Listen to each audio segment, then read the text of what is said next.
We arrived at IKEA Burbank at 7:48 on a Saturday night because Anne was due in 6 weeks and we still didn't own a crib.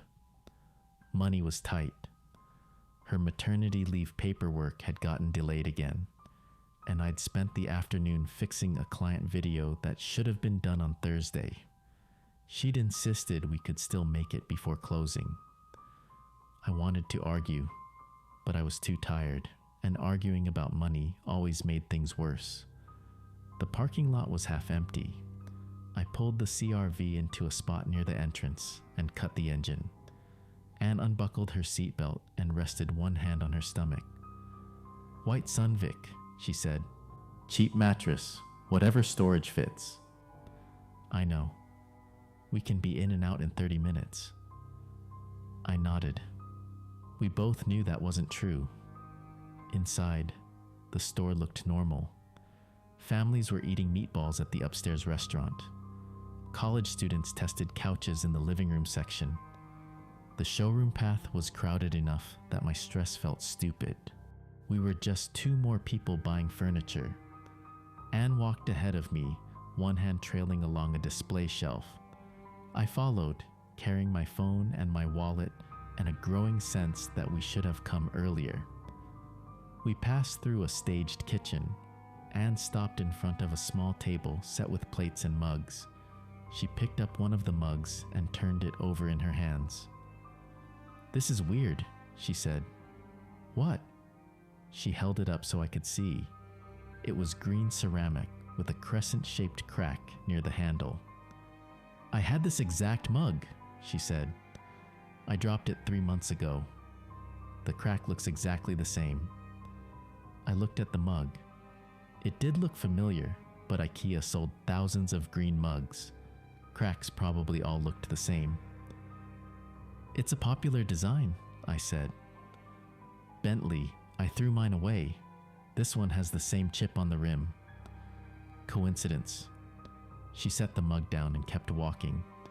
I didn't argue because we'd been arguing all week. Hospital bills, my freelance rate, whether I should take the full-time editing job I hated. The mug didn't matter. At a planning desk in the next section, I picked up a paper measuring tape someone had left behind. 3 measurements were circled in blue pencil. Hallway 31 inches, nursery wall 92 inches, front door sticks at bottom. I stood there holding the tape and feeling cold. Those were our measurements, our hallway, our nursery, our front door that always stuck when you tried to close it all the way. "Anne," she turned back. I showed her the tape. "What am I looking at?" "These measurements. They're ours." She frowned and took the tape from my hands. She looked at the circled numbers, then looked at me. "Someone measured a hallway that's 31 inches wide," she said. "That's not exactly rare." "All 3 match." "Bentley, you're exhausted. You've been staring at a screen for 6 hours. Let's just find the crib and go home." I wanted to believe her. I put the tape back on the desk and followed her through the bedroom section. We passed a tiny display apartment, maybe 418 square feet, with a fake entryway and a narrow kitchen. A wall clock above the door was stopped at 9:42. The doormat was faded gray with a bleach stain shaped like a comma. We had that exact mat. Same color, same bleach stain. I'd spilled cleaner on it 2 years ago. Anne kept walking. I didn't say anything because she was right. I was tired, exhausted and stressed, and looking for problems that weren't there. The mug was a coincidence. The measurements were a coincidence. The mat was mass-produced, and we weren't special. We found the Sunvic crib display near the end of the bedroom section. It was white, simple, and exactly what we needed. Anne ran her hand along the top rail while I checked the bin location card clipped to the frame. The card said the white version was temporarily unavailable. "Damn it," I said. Anne looked over my shoulder. "Check with someone. Maybe the card's wrong. I flagged down an employee near the showroom kiosk. Her name tag said Violet. She scanned the Sunvic tag and frowned at her screen. The system says there's one boxed white Sunvic in the warehouse, she said. It was reserved, then released back to inventory 10 minutes ago. So we can get it? Yes. Let me print you a picking receipt. She hit a button, and the kiosk printer spat out a long yellow slip. Violet tore it off and handed it to me, then paused and looked at the bottom line. I'm sorry, she said. The printer's been acting up all evening. I looked at the receipt. Most of it was normal. Product code, aisle number, bin location. But the last line read, home delivery, pending, room not complete in blinking black text that shouldn't have been able to blink on paper. Is this a problem? I asked. No, just ignore that line. Head toward the self-serve warehouse and you'll find it in aisle 12, bin 47. You've got about 30 minutes before closing. Thank you. Anne and I walked toward the warehouse entrance. I folded the yellow receipt and put it in my pocket. Anne was already talking about what mattress we could afford and whether we needed the changing table now or later. I wasn't listening. I was thinking about the measurements and the mat and the fact that the receipt said our room wasn't complete. At 8:56, a woman in a blue IKEA shirt stepped out from behind a tall shelving display. She wore a yellow name badge and a small orange sticker on her collar that said, Closing Team 4/13. Her eyes went straight to the yellow receipt in my hand. Excuse me, she said. The warehouse route changed for closing. You need to stay on the marked path no matter what. Anne stopped walking. We're just picking up a crib. I know. Stay on the marked path. Can we just leave and come back tomorrow? Anne asked. The woman looked at her, then at me, then back at the receipt. You can, she said, but only if you reach the main entrance before the lights dim. What does that mean? Before I could finish the question, the overhead speakers chimed. The calm automated voice came through the overhead speakers with the same cheerful tone they had used to announce closing time. All remaining customers have entered the after-close reset period. Please follow all 8 rules until the reset is complete. I looked at Anne. She was still holding the yellow picking receipt, and I could see the moment her face went from confused to afraid. Around us, maybe a dozen other shoppers stopped walking. A man with a cart full of pillows laughed and said something about corporate training videos getting weird. Rule 1, the voice continued. Remain on the blue showroom path and never cross a darkened shortcut. Anne started to say something, but I held up one hand. I wanted to hear all of it. Rule 2, do not sit, lie down, or place personal items on any display furniture. Rule 3, do not open drawers or cabinets containing personal property, even if the property belongs to you. Rule 4, if a display room matches your actual home, leave through the same doorway and do not correct any errors inside it. The pillow guy was still grinning, but his wife had stopped laughing. She was looking at the blue arrows on the floor like she was trying to remember where they led. Rule 5. Legitimate employees will have a current closing sticker. Do not follow staff members wearing old badges or badges without blue trim. Rule 6. Ignore any child asking whether a room belongs to you. Rule 7. Doors marked home delivery are for staff only and are not exits. Rule 8. At 9:42 p.m., all customers still inside must get under the nearest dining table, close their eyes, and count to 300 without answering phones, no matter whose voice is calling. The announcement ended. No music came back on. The overhead lights stayed bright, but something about the quality of the brightness had changed. It felt thinner. "That was a joke," Anne said. "Right?" I didn't answer. I was watching the family that had been arguing over bunk beds near the children's section. They turned a corner toward what should have been the kitchen displays, and I waited for them to appear in the next open area. They didn't. The kitchen section was empty. The blue arrows kept going, but the people who had just followed them were gone. Anne saw it too. She grabbed my arm. "Bentley." "I know." Two teenagers walked past us, laughing about Rule 8. The girl said something about hiding under a table, and the boy made a joke I didn't catch. They turned down a darkened shortcut between two bedroom displays. I could see light on the other side, and I assumed it led to the market hall, or maybe the escalator. The teenagers walked into the dark. I heard something like flat cardboard being dragged across concrete, slow and heavy. The teenagers didn't come out the other side. The girl's phone was on the floor near the edge of the shortcut. The screen was still lit. Nobody picked it up. "We need to leave," I said. Anne was already moving. She headed for the escalator that went down to the market hall, the one we had used to come upstairs. When we got close, I saw the rope. It was a retractable belt barrier, the kind they used for crowd control during sales. I had not seen anyone put it there.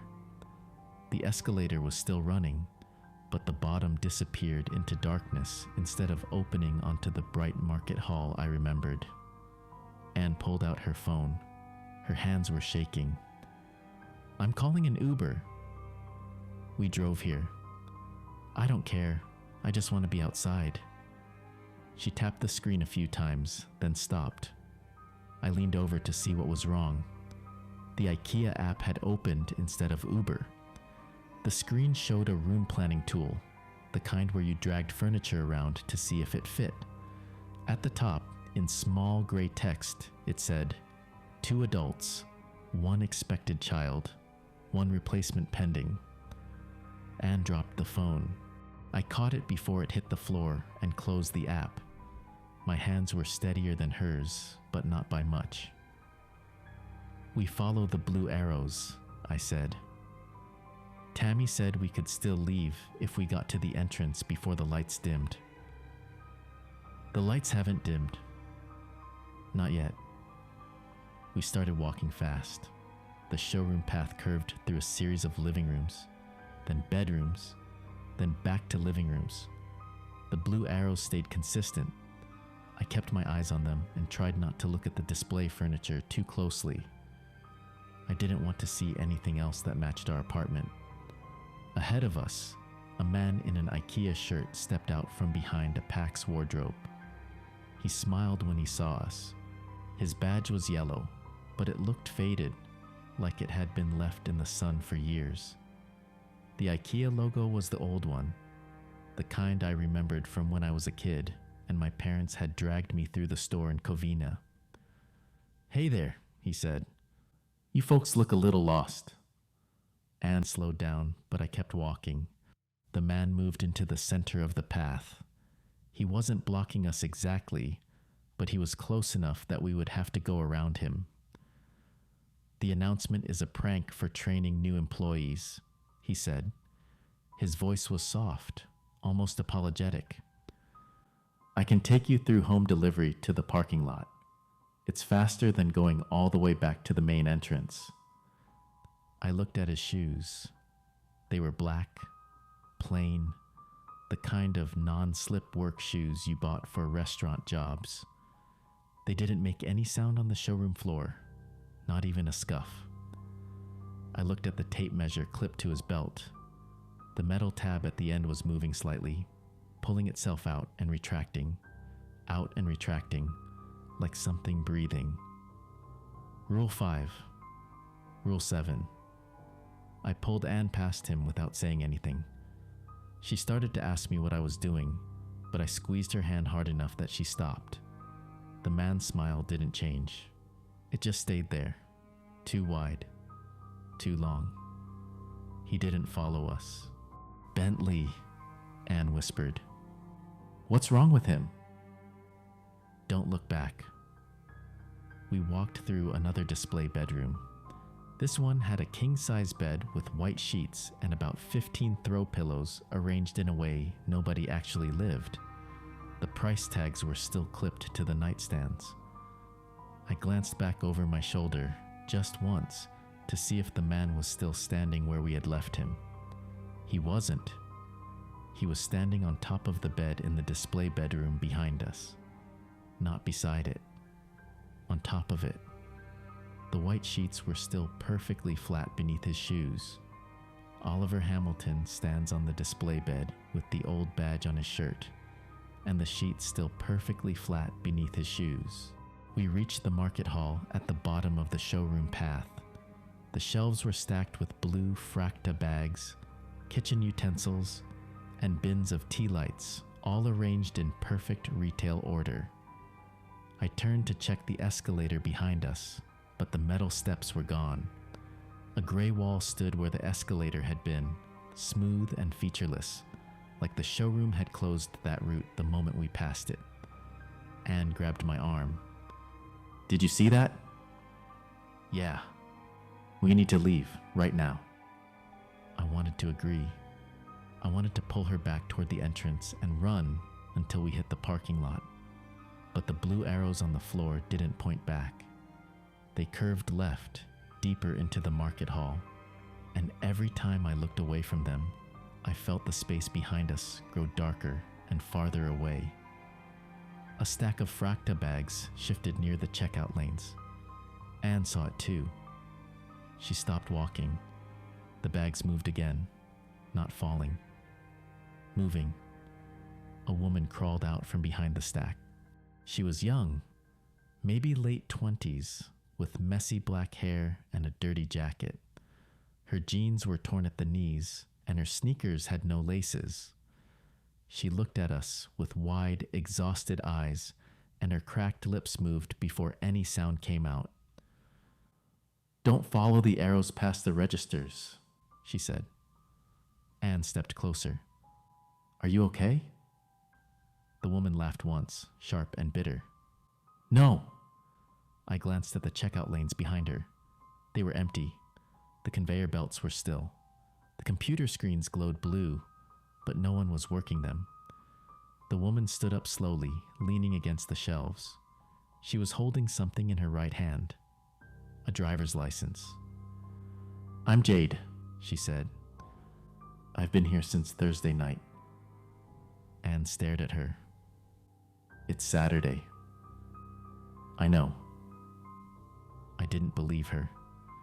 2 days inside an IKEA after closing was impossible. Someone would have found her during the day. Security would have kicked her out. But her face was gray with dehydration, and her hands were shaking, and when I looked at the license she was holding, I saw that it didn't belong to her. The name on it said, Tony Gray. "Who's Tony?" I asked. Jade's face tightened. "My boyfriend. We came here Thursday night to buy a lamp after dinner at In-N-Out on First Street. We were going to leave right after. Just grab the lamp and go." Anne moved closer. "What happened?" "Tony sat on a display sofa to tie his shoe," Jade said. Her voice was flat now, like she'd told this story too many times in her own head. "Then a staff member told him the exit was through a door marked Home Delivery. Tony thought it led outside." I felt cold. "Did you follow him?" "No. I stayed on the path. I waited by the registers." Jade looked down at the license in her hand. 20 minutes later, I saw him again, but it wasn't him. It was a cleaner, calmer version pushing our cart toward the registers with the lamp we picked. Anne's hand tightened on my arm. "The real Tony's license fell out from under a poing chair," Jade said. She held it up so we could see. The price tag on that chair said, "Victor Hale, Floor sample, do not remove. I stared at the license. The photo showed a man with sandy blonde hair and a relaxed smile. He looked normal, happy. Victor? Anne said. That's not his name, Jade said. His name is Tony Gray, but the store doesn't care. I wanted to ask her what that meant. I wanted to ask her why she was still here, why she hadn't left during the day, why no one had helped her. But the blue arrows on the floor were pulsing now, faint and rhythmic, and Jade was watching them with the kind of fear that made my stomach drop. The rules aren't designed to save you, Jade said. They're designed to keep you intact until the store decides where you belong. Anne shook her head. That doesn't make sense. It does, Jade said. After closing, certain display rooms become copies of real customers' homes, built from furniture, trash, lost items, returned products, and things the customers meant to buy but didn't buy yet. I thought of the chipped green mug, the circled measuring tape, the fake apartment with our exact mail pile on the floor. If the copied room is completed before the reset ends, Jade continued, a replacement version of the customer leaves through home delivery and goes back to the real address. The original stays behind as part of the showroom. Anne's voice cracked. What does that mean? Stays behind? Not dead, Jade said. Flattened into the idea of a lived-in room. I looked at the license again. Tony Gray's face smiled up at me from the plastic card. Somewhere in this building, there was a price tag with his name on it, a chair that used to be his body, a lamp he had meant to buy. That's insane, I said. Jade's eyes locked on mine. You have a yellow picking receipt, don't you? I didn't answer. Let me see it. Anne stepped between us. We're leaving, right now. But Jade was already moving closer, and when she saw the yellow paper in my hand, her face went white. Home delivery, pending, room not complete, she read. That's what it says at the bottom, isn't it? I looked down. The line was still there, glowing faintly on the printed surface like a digital screen. The chipped green mug, Jade said. The measuring tape with your hallway width circled, the receipt. Those aren't coincidences. The store has started building your apartment around the missing crib. Anne made a sound I'd never heard her make before. Small and broken. I shook my head. That's not possible. Where do you live? Jade asked. Glendale. What's missing from your apartment right now? Anne's hand moved to her stomach. A crib. Jade nodded. Then the store already has you. The blue arrows pulsed again, brighter this time. They curved left, away from the checkout lanes, deeper into the market hall. I turned to look back toward the escalator, but the wall behind us was closer now, smooth and gray and featureless. Anne pulled on my arm. Bentley, we have to go back. I know. But the arrows didn't point back, they pointed forward, and when I tried to step off the path, my foot stopped an inch above the floor, like the space outside the blue line didn't exist. Jade saw me try. You can't leave the path once you're on it, not until the reset ends. When does it end? Anne asked. 9:42. I checked my phone. 9:11. 31 minutes. Jade stepped onto the blue arrows beside us. If you want to survive, don't sit down, don't open anything, and don't follow anyone through home delivery. Anne's voice shook. Where are the arrows taking us? Jade didn't answer. She just started walking, and the blue line pulled us forward with her. I kept the yellow picking receipt in my hand as the blue arrows led all three of us away from the main entrance. The blue arrows turned left through a bedroom section, then right past a wall of Kallax shelving, then left again into a hallway I had walked through 20 minutes earlier, except now the hallway was twice as long, and the overhead lights were dimmer, and the floor felt softer under my sneakers, like I was walking on carpet even though I could see the same gray concrete. Jade stayed close to my right shoulder. Anne held my hand so tightly I felt her wedding ring dig into my knuckle. The arrows led us into a display apartment. I stopped walking. It was our apartment. Not similar. Not inspired by. It was our apartment on North Kenwood Street in Glendale, reproduced inside IKEA Burbank down to the narrow entry with the scuffed baseboards and the crooked coat hook Anne had installed herself, because I kept saying I would do it and never did. The mail was on the floor in the exact pile I had stepped over on my way out that morning. I saw the overdue Southern California Edison notice on top, the one Anne had tucked under a magnet on the fridge before we left.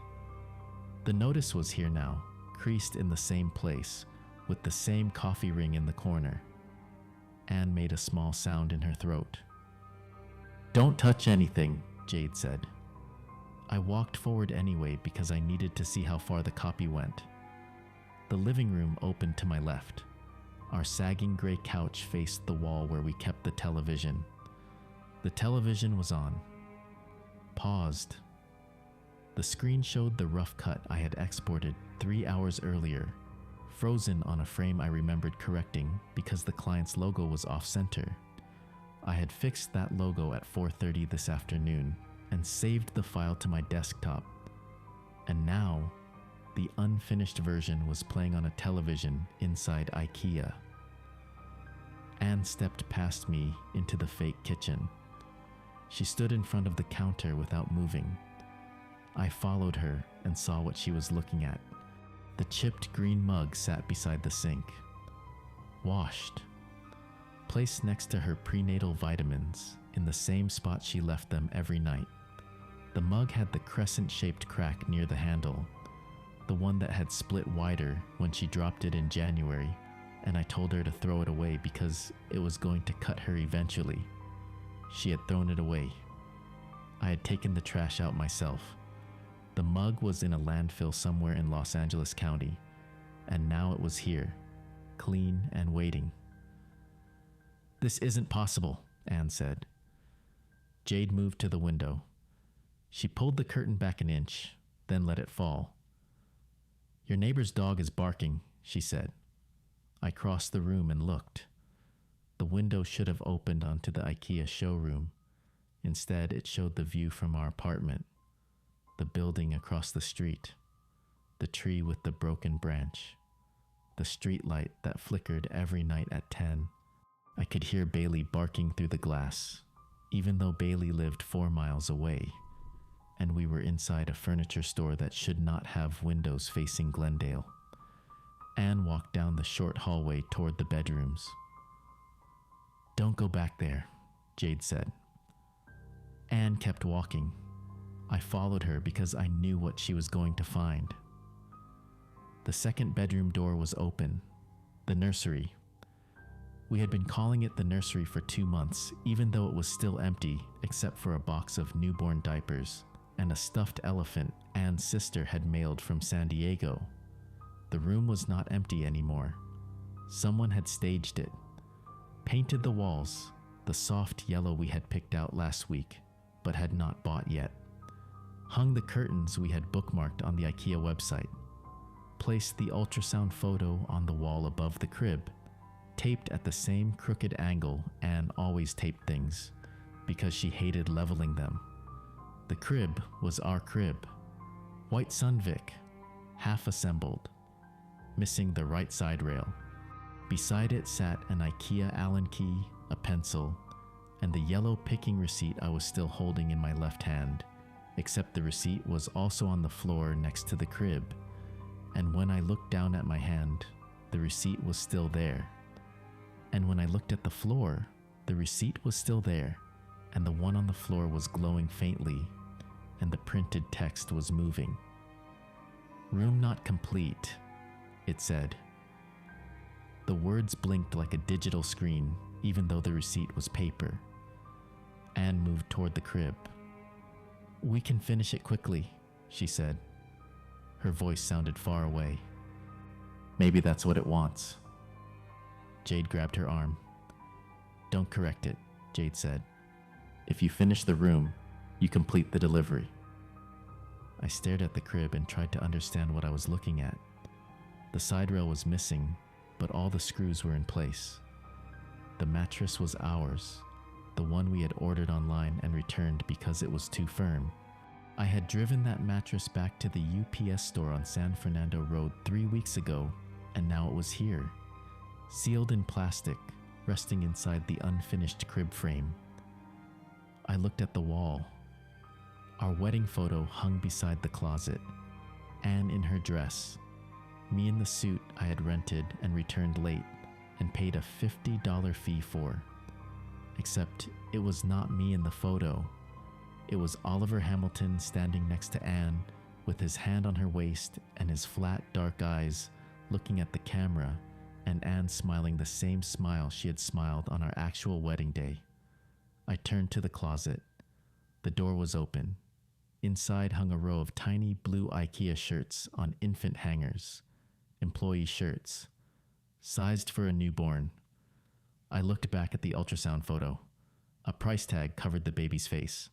The tag read, "Occupant, pending customer acceptance." I understood Rule 4. The room was bait. Every wrong detail was bait. The photo, the shirts, the tag. They wanted us to fix it. They wanted Anne to peel the tag off the ultrasound and me to replace Oliver in the wedding photo and both of us to finish assembling the crib, because correcting the errors would make the copy feel more real than the apartment we had left behind. "We have to go," I said. Anne was crying. She stood with one hand on the crib rail and the other hand pressed against her stomach, and I knew she was thinking about the baby and the due date and the fact that we still did not have a nursery ready, and this room was ready, and maybe that was enough. "Anne," I said. The landline phone rang. We did not own a landline. The sound came from the fake kitchen, an old rotary pulse, the kind my parents used to have, sharp and mechanical and wrong. I walked back down the hall. The phone sat on the counter next to the chipped mug, beige plastic, curled cord, caller ID screen glowing green. The screen read, "North Kenwood Street." "Don't answer it," Anne said. She was standing in the hallway now, staring at me. "Bentley, don't." I picked up the receiver. I heard myself crying. Not someone who sounded like me. My voice. Exact pitch, exact rhythm, the same hitch in my breath I get when I am scared and trying not to sound scared. The voice was sobbing and saying Anne's name over and over, and I could hear furniture being moved in the background and the sound of an Allen key ratcheting into wood. "The front door at home is already open," my voice said. "Someone is assembling the crib in the real nursery." Then the voice changed. It became Tammy's voice, dry and urgent and close to the receiver like she was whispering. "If you want to go home," Tammy said, "don't leave a finished room behind." The receiver went soft in my hand. I looked down. The plastic was unrolling, turning into paper, a rolled measuring tape sliding between my fingers, trying to wrap around my wrist. I saw inch marks crawling up my palm. The tape was warm and it moved on its own, and I dropped it before it reached my wrist. The tape hit the floor and kept unrolling. It slid toward the nursery. "Go," Jade said. We ran. Back through the living room, past the couch, past the television, still paused on my unfinished edit. I shoved Anne toward the door we had entered through and followed her and Jade out into the showroom.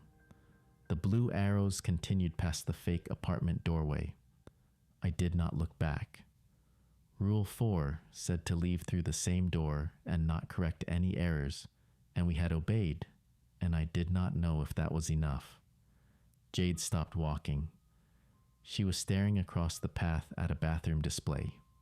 Small, staged to look like a studio apartment bathroom. Pedestal sink, narrow mirror, shower curtain printed with gray triangles. A man stood at the sink, brushing his teeth. He wore jeans and a dark jacket, and his hair was sandy blonde, and he moved in small mechanical strokes, up and down like he was counting. A price tag hung from his tongue. The tag swung slightly every time he moved the toothbrush. "Victor," Jade said. Her voice cracked. "That's not Vic." We followed Tammy past the warehouse entrance, and the space opened up wrong. The steel racks stretched higher than they should have, taller than the building's roof. Boxed furniture stacked on pallets that disappeared into shadow overhead. The concrete floor ran straight for what looked like half a mile before the first turn, fluorescent lights buzzing in rows that made my eyes hurt if I tried to count them. A pallet jack rolled past us without a driver. Its forks scraped the floor.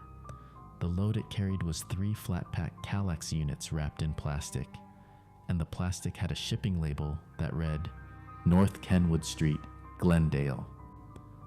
I stopped walking. Tammy grabbed my elbow and pulled me forward. "Don't look at the tags," she said. "They'll print whatever keeps you reading." Anne's hand tightened around mine. Her palm was slick with sweat. Another pallet jack turned down aisle 19. This one carried a stack of mom dressers, and I heard something shifting inside the top box. Something heavier than particle board and cam locks. Tammy led us past aisles marked with yellow numbers that climbed out of sequence. 12, 14, 21, 18. Between the racks, I saw people standing with their backs to us. They wore faded IKEA shirts and old yellow badges, and they were holding tape measures. The tape measures hung from their mouths like tongues, unspooling down to the concrete and dragging across the floor as the figures swayed in place. I looked away before I could see their faces. A child sat on a flat cart in aisle 23. She was maybe 6, wearing a white dress and no shoes, and she looked directly at Anne. "Is the nursery yours?" the child asked. Anne kept walking. Her breathing was too fast. "Does the baby have a name?" Anne squeezed my hand hard enough to hurt. "Can we sleep in the crib first?" I pulled Anne closer. Tammy didn't look back. The child stayed on the cart, legs swinging, watching us pass. When we reached the next aisle, I glanced over my shoulder and saw 3 more children sitting on carts farther down the row, all of them silent, all of them staring. Tammy turned left at aisle 24. The aisle was narrower than the others, and the overhead lights flickered in a pattern that made the shadows jump. Boxed bed frames leaned against the racks at angles that would have tipped them over if gravity worked right. I smelled something burnt, like plastic left too long on a stove. Halfway down the aisle, someone stepped out from behind a stack of Hemney's wardrobes. It was Oliver Hamilton. He was wearing my hoodie, the black one I'd left on the couch at home that morning. It fit him perfectly, sleeves pushed up to his elbows. And when he raised his hand to wave, I saw the scar across his right thumb. The crescent-shaped scar I got when I was 19, cutting bell peppers in my first apartment, the knife slipping and biting deep enough that I still couldn't feel the tip of that thumb when it got cold. Oliver's face was still Oliver's. Narrow nose, flat eyes, that too still smile, but his hands were mine. "Hey, Bentley," he said. His voice was soft, reasonable. "I think we got off on the wrong foot earlier." Anne made a sound in her throat. Not quite a word. Oliver looked at her, and his smile widened just enough to show teeth. "You'd be safer with a husband who doesn't panic over money," he said. I stepped forward. Tammy slapped the yellow receipt against my chest hard enough to make me stumble. "It wants an argument," she said. Her voice was low and fast. "Anger makes people put things down on display furniture. You charge him, you'll trip. You'll catch yourself on something, and the second your hand touches a shelf or a box, the store decides you're shopping." I looked back at Oliver. He hadn't moved, but the hoodie was changing. The fabric rippled like water, and I saw my own face starting to push through from underneath, blurred and incomplete, like a photocopy of a photocopy. Tammy pulled me past him. Anne kept her eyes on my back. I heard Oliver's footsteps behind us, soft and wrong, like he was walking on carpet instead of concrete. "Bentley," he called. "You're going to leave her alone with this?" I didn't answer. I counted my steps. Tammy turned right, then left, then right again. The aisles blurred together. I lost track of the numbers. The footsteps stopped. When I looked back, the aisle was empty. We reached the staging area at 9:39. I knew the time because there was a digital clock mounted above the loading dock, and it was counting down in red numbers. 0 hours, 3 minutes, 18 seconds, 17, 16. The staging area was huge. Flat carts lined up in rows, each one loaded with sections of furniture arranged like puzzle pieces. I saw living rooms, bedrooms, kitchens, all of them half assembled and tagged with addresses I didn't recognize. Some of the carts had people sitting on them, motionless, staring at nothing. Our apartment was in the center. The kitchen wall stood on a cart near the left side, propped upright with metal braces. I saw our cabinets, our sink, the chipped green mug sitting on the counter next to the vitamins. The couch was on another cart, sagging in the middle the way it always did, the remote wedged between the cushions. The entry mat lay flat on a third cart, the bleach stain shaped like a comma. And the nursery. The nursery sat on a cart near the loading dock. The walls were painted the soft yellow we'd talked about, but never bought the paint for. The ultrasound photo was taped above the crib, which was almost finished now. 3 sides assembled, the mattress laid across the frame.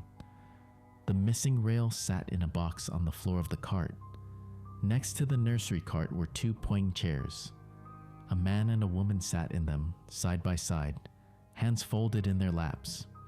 The man looked like me. Same height, same build, same black hoodie and jeans. His face was clearer than Oliver's had been, sharper, like someone had traced over a photograph and filled in the details with a pen. His eyes were open, but they didn't blink. The woman looked like Anne. She wore Anne's loose sweater and maternity leggings, and her hair fell across her shoulders the same way Anne's did when she was tired. Her stomach was round, pregnant, but it moved wrong.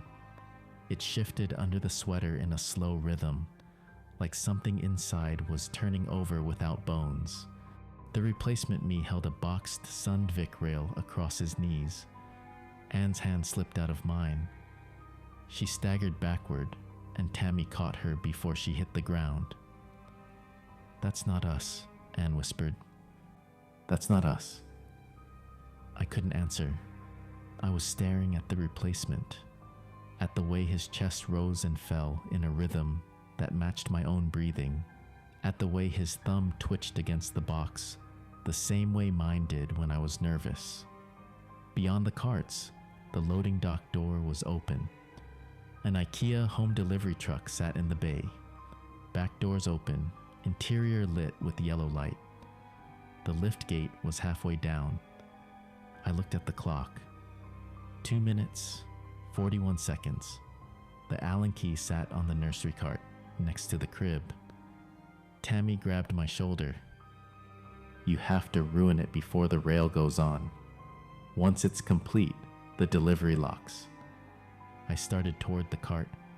The replacement me turned his head and watched me climb over the couch section, his eyes tracking my movement with the blank focus of a security camera. The replacement Anne's stomach shifted again. I heard something creak inside her, like wood settling. I reached the nursery cart and picked up the Allen key. The clock read 2 minutes, 9 seconds. The replacement me stood up, holding the boxed rail. The lights cut out at exactly 9:42.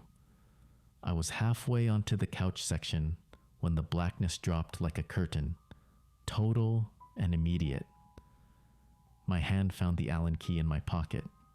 The nursery cart was somewhere ahead, close to the loading dock, but I couldn't see the crib anymore. Then the phone started ringing. Not one phone. Every phone in every stage room around the loading dock began ringing at once, overlapping tones filling the dark with a sound like thousands of insects screaming through copper wire. I froze on top of the couch cushions. A voice came from somewhere to my left, from a display I couldn't see. "Bentley, it's Mom. Pick up, honey. I need to tell you something."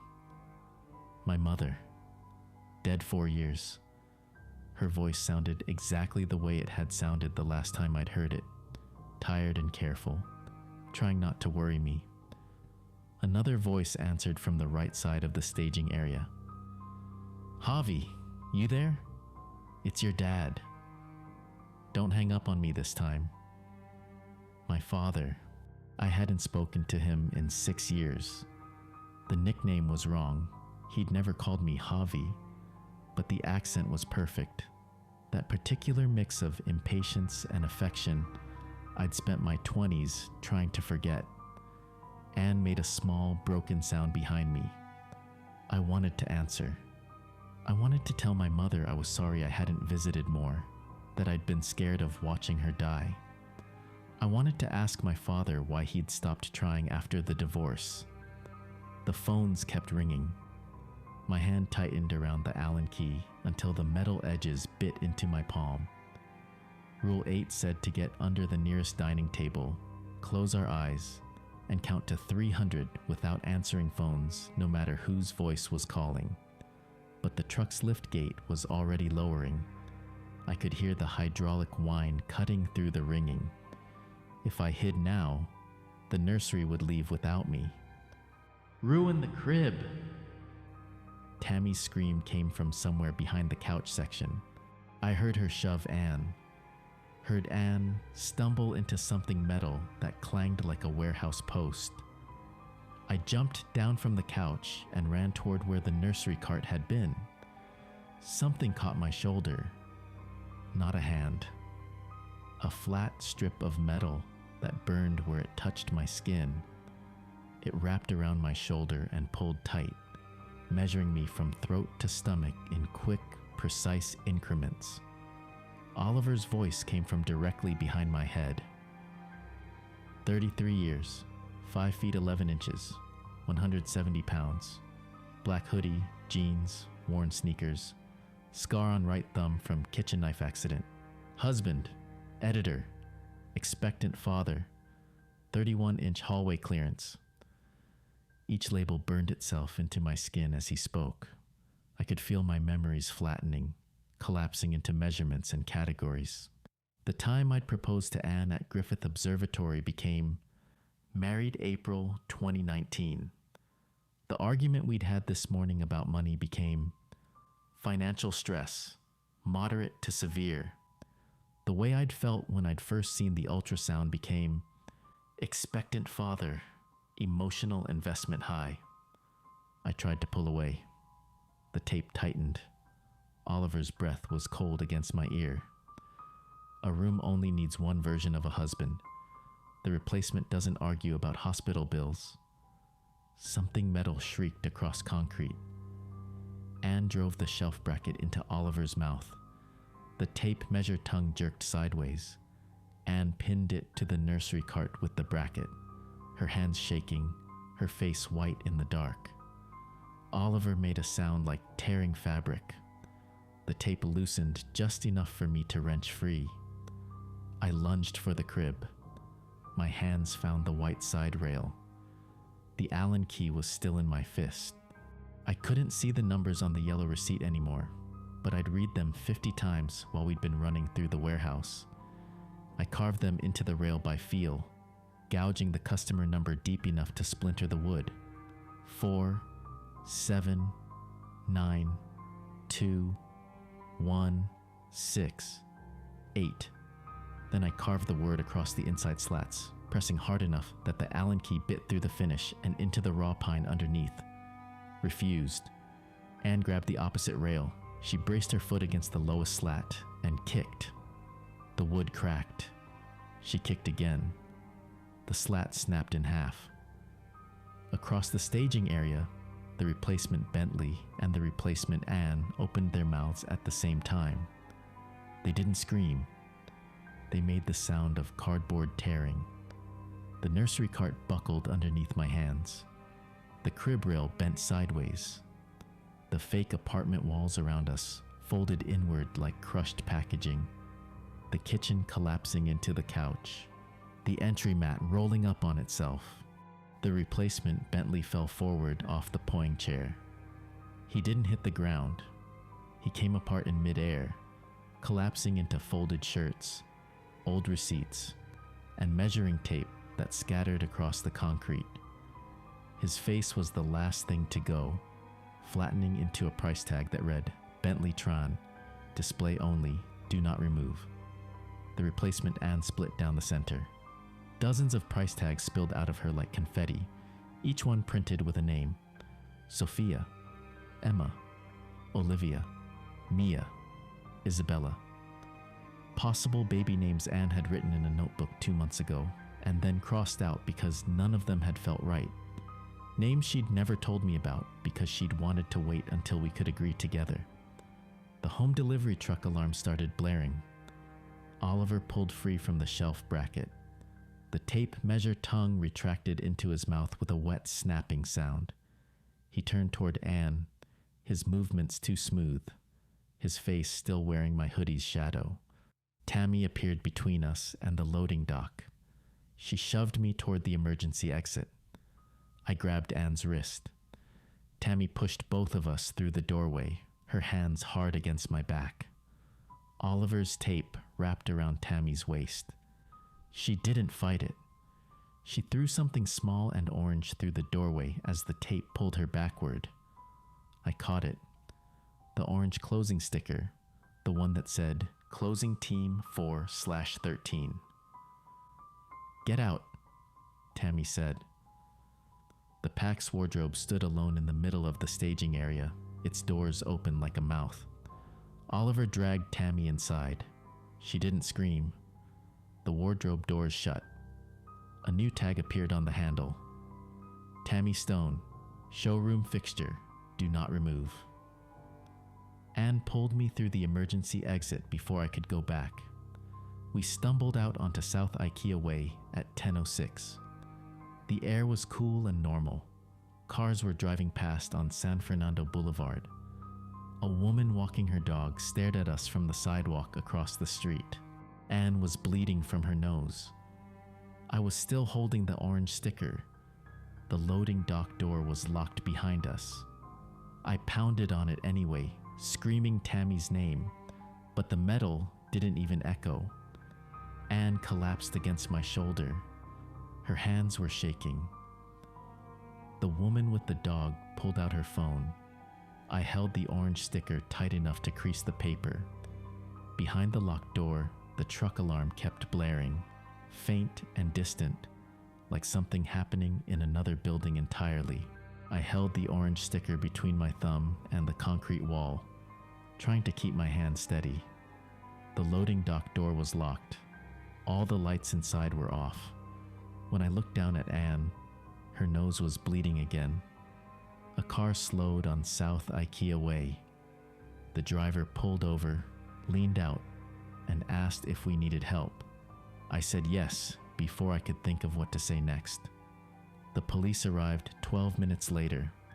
Officer Evan Burgess was tall, solid, and spoke like someone who had heard every kind of story.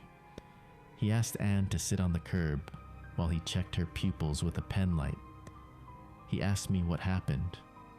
I started to explain and stopped because the real answer would make us sound insane. "We got lost during closing," I said. "The lights went out. We panicked." Evan Burgess wrote that down without looking up. "Lost where?" "Inside.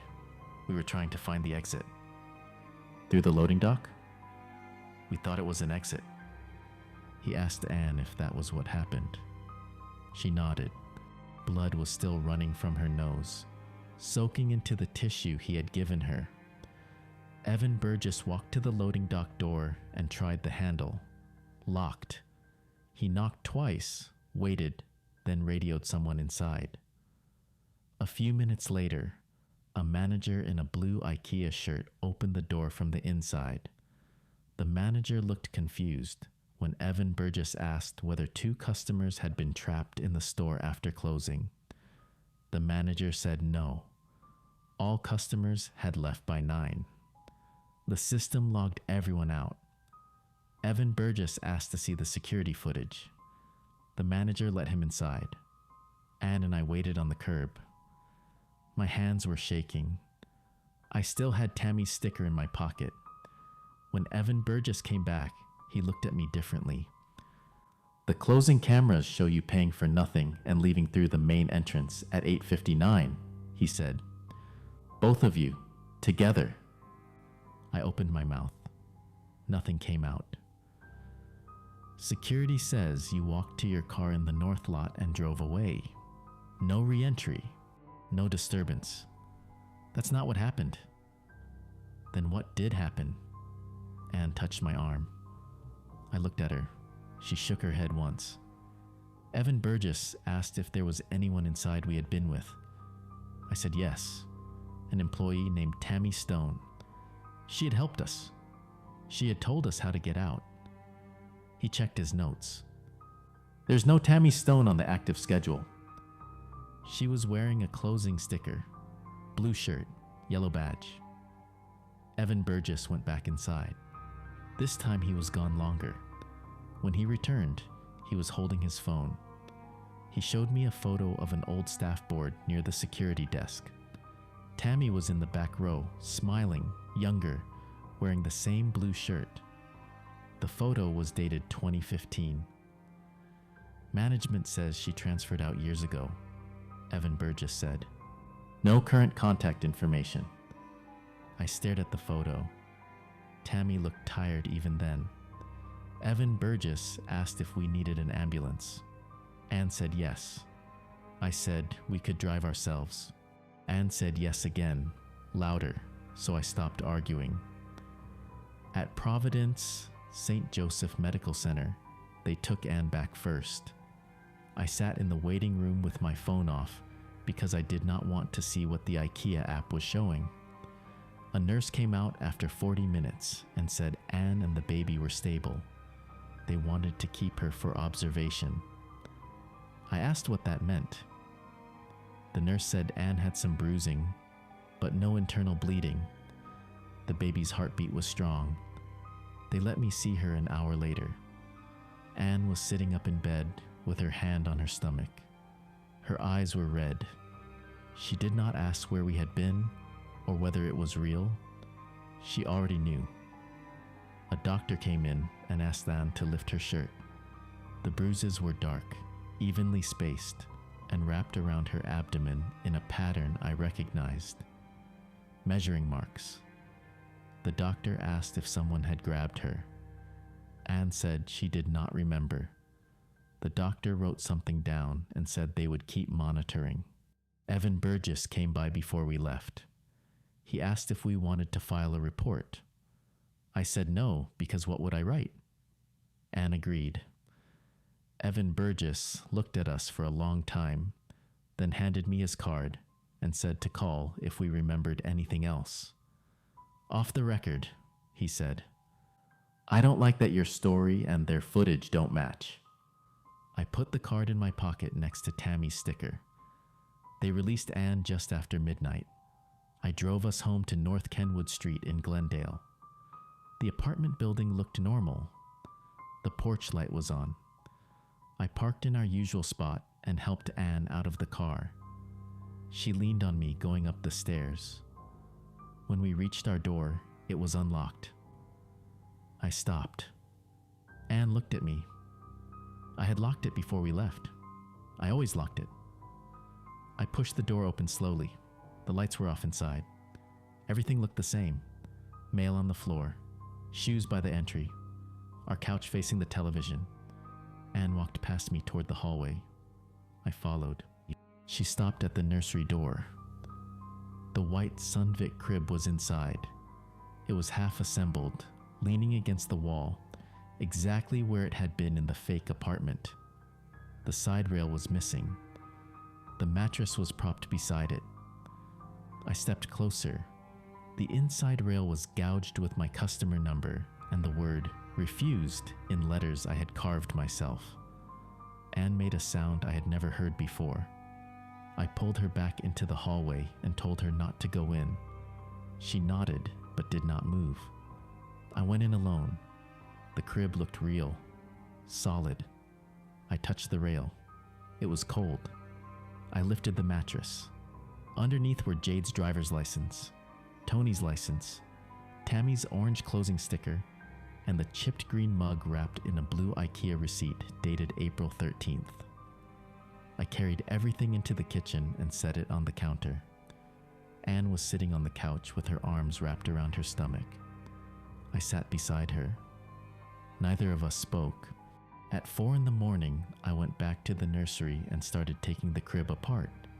Anne asked what I was doing. I said I was getting rid of it. She did not argue. I carried the pieces downstairs one at a time. The dumpster area was empty. I found a hammer in the maintenance shed and smashed every piece until the wood split and the screws bent. I kept hitting it until my hands hurt and the crib was unrecognizable. When I came back upstairs, Anne was asleep on the couch. I covered her with a blanket and sat on the floor beside her. The next morning, I opened the IKEA app. I did not want to. I opened it anyway. There was a canceled order at the top of the screen. I had never placed it. The order number matched my customer number from the yellow receipt. The status read, "Home delivery rejected, room incomplete." Beneath it was a new line. Estimated delivery date, May 28, 2024. I knew that date. Anne's due date. The listed item was not a crib. It was not a dresser or a mattress or anything we had looked at in the store. It read, "One occupant pending customer acceptance."